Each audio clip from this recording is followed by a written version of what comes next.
আসসালামু আলাইকুম। আপনারা দেখছে আবু হুজাইফা দি ইসলামিক চ্যানেল। অনুগ্রহ করে লাইক করুন, শেয়ার করুন এবং চ্যানেলটি সাবস্ক্রাইব। চলুন আজকের এই দারুণ বিশ্লেষণে সরাসরি টুপ দেয়া যাক। আমরা আজ দেখব কিভাবে ঐতিহাসিক পাঠ্যগুলোতে পবিত্র স্থান আর দৈনন্দিন জীবনের একেবারে সাধারণ বিষয়গুলোর মধ্যে চমৎকার একটা মেলবন্ধন তৈরি করা হয়েছে। ব্যাপারটা কিন্তু বেশ চমকপ্রদ। ঠিক এই প্রশ্নটাই আমাদের আজকের আলোচনার মূল ভিত্তি।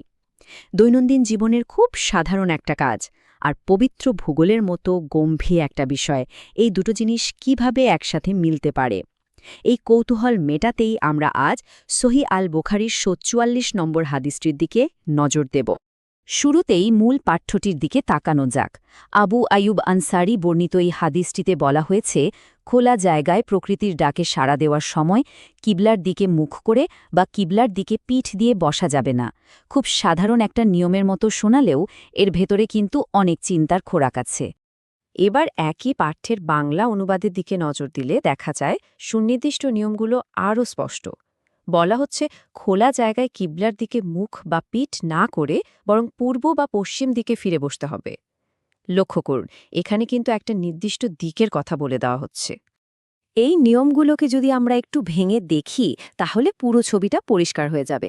এখানে মূল কাজটা হলো প্রকৃতির ডাকে সাড়া দেওয়া, এর সাথে রয়েছে দুটো পরিষ্কার নিষেধাজ্ঞা, কিবলার দিকে মুখ না করা আর পিঠ না দেওয়া, আর সবশেষে আছে একটি সুস্পষ্ট নির্দেশ, পূর্ব বা পশ্চিম দিকে মুখ করা। অর্থাৎ একটি পবিত্র বিন্দুর সাপেক্ষে মানুষের শারীরিক অবস্থান কেমন হবে তার একটা নিখুঁত গাইডলাইন তৈরি করে দেওয়া হয়েছে এখানে। আমাদের পরবর্তী বিষয় স্থানিক ব্যতিক্রম, খোলা জায়গা বনাম নির্মিত পরিবেশ। এখন মজার ব্যাপার হল, বাংলা অনুচ্ছেদে ৪-১ শিরোনামটি দেখলে বোঝা যায় কিবলার দিকে মুখ বা পিঠ না করার এই কড়াকড়ি মূলত খোলা জায়গার জন্য। কিন্তু পরিবেশটা যদি বদলে যায়, ধরুন সেখানে কোনো দেয়াল বা আড়াল আছে, তাহলে কিন্তু এই নিয়মেও একটা পরিবর্তন চলে আসে। আর এটাই ঐতিহাসিক আইনশাস্ত্রের ব্যবহারিক দিক আর নমনীয়তাকে দারুণভাবে ফুটিয়ে তোলে। মানুষের চারপাশের ভৌত পরিবেশের ওপর ভিত্তি করে নিয়মগুলো কতটা বাস্তবসম্মতভাবে মানিয়ে নিতে পারে, এটা তারই একটা চমৎকার উদাহরণ। চারপাশে দেয়াল বা আড়াল যে নিয়মের স্থানিক আবশ্যিকতাকে বদলে দিতে পারে, তা সত্যিই ভাবার মতো। এবার আসা যাক সবচেয়ে চমকপ্রদ অংশে, ভৌগোলিক আপেক্ষিকতার চমক। প্রথমবার পড়লে পূর্ব বা পশ্চিম দিকে মুখ করে বসবে এই নির্দেশটাকে সবার জন্য প্রযোজ্য একটা সর্বজনীন বা গ্লোবাল রুল বলে মনে হতে পারে। মনে প্রশ্ন জাগতে পারে, পৃথিবীর যে প্রান্তেই থাকি না কেন সবাইকে কি পূর্ব বা পশ্চিম দিকেই মুখ করতে হবে? কিন্তু পাঠ্যের নিচের পাদটিকাটি এই ধাঁধার সমাধান করে দিয়েছে।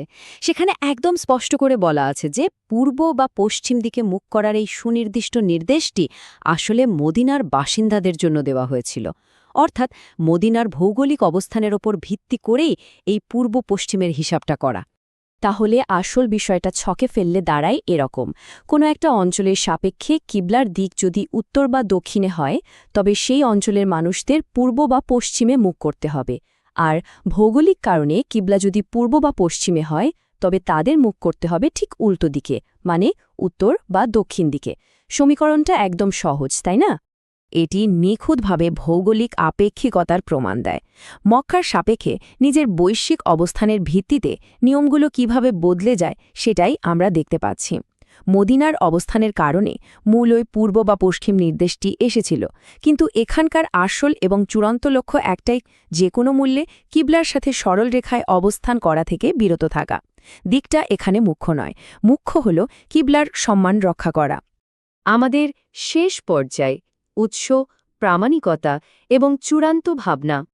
যে কোনো বিশ্লেষণের ক্ষেত্রেই তথ্যের উৎস যাচাই করাটা খুব জরুরি।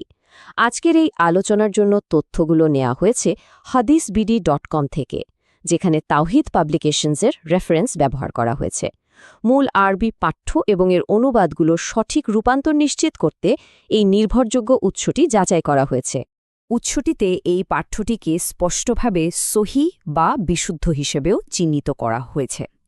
তার মানে হল, বর্ণনাকারীদের একটি কঠোর ও যাচাইকৃত শেকলের ওপর ভিত্তি করে এটি প্রতিষ্ঠিত। ইসলামিক শাস্ত্রীয় বিদ্যায় এই পাঠ্যটি যে কতটা নির্ভরযোগ্য, এটি তারই একটা শক্ত একাডেমিক নিশ্চয়তা দেয়। আলোচনার একদম শেষে এসে একটা চিন্তার খোরাক রেখে যেতে চাই। একবার ভাবুন তো, ঐতিহাসিক আর ভৌগোলিক প্রেক্ষাপটের এই স্তরগুলো যখন আমরা উন্মোচন করি, তখন প্রাচীন পাঠ্যগুলো সম্পর্কে আমাদের বোঝাপড়াটা কতটা বদলে যায়। আক্ষরিক অর্থে কিছু পড়ে ফেলার চেয়ে পেছনের প্রেক্ষাপটটা বুঝতে পারাটাই আসল। আশা করছি আজকের এই বিশ্লেষণটি আমাদের ভাবনার জগৎকে নতুন একটা মাত্রা দিয়েছে। এতক্ষণ সাথে থাকার জন্য অনেক ধন্যবাদ।